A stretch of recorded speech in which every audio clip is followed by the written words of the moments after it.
Welcome to part 4, our final part of our Grow series, and we're looking at grow in movement. We've learned to grow as ourselves, to grow in relationship, to grow as part of this bigger group, and now today, grow in movement.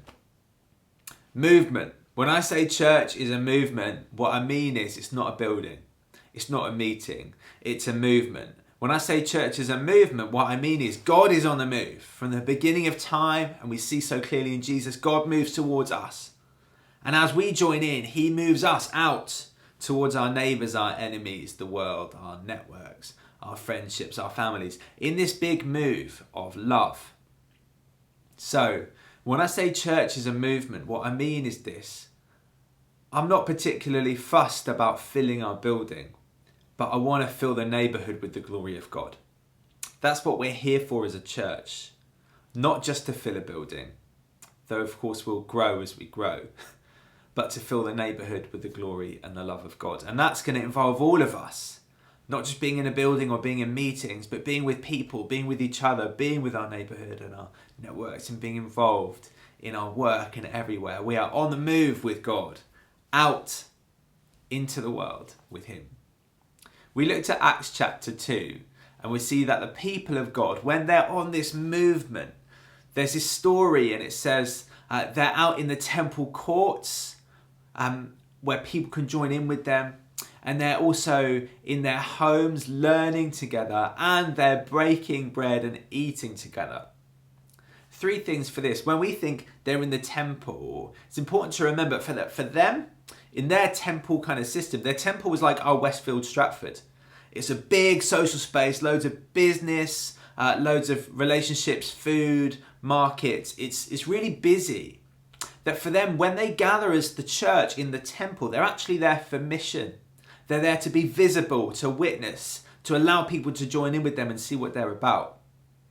They're in that public place of visibility.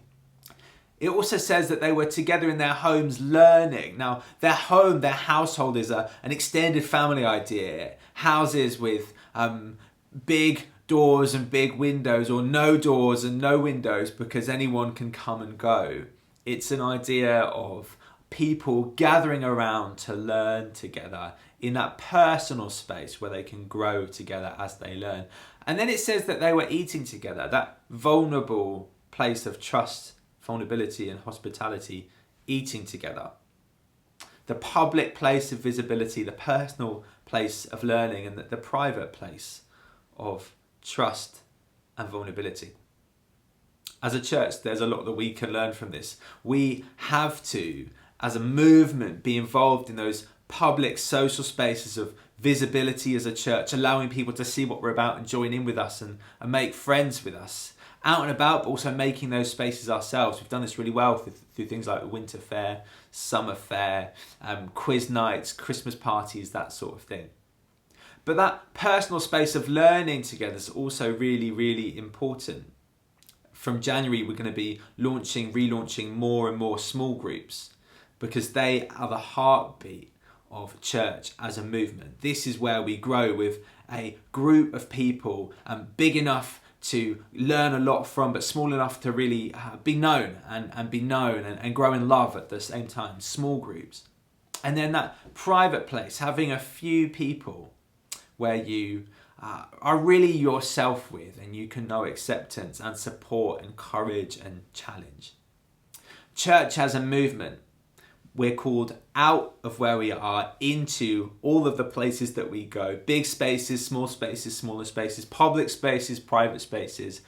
As a church, with each other, empowered by the Holy Spirit. This is what it means for us to grow in movement. For us to show up and be present in all of these different spaces as a church. Public, personal, private. We've got a tool called the 4 Spaces of Movement. Click download, have a look. See which one you think you want to grow in or need to grow in. See which ones you think you can bring more to contribute to our church life. Chat about it with your friends, with your family, other people in the church and your small groups. And together we're going to keep growing. Growing as ourselves, growing in relationship, growing as a group, and growing as a movement. God bless you.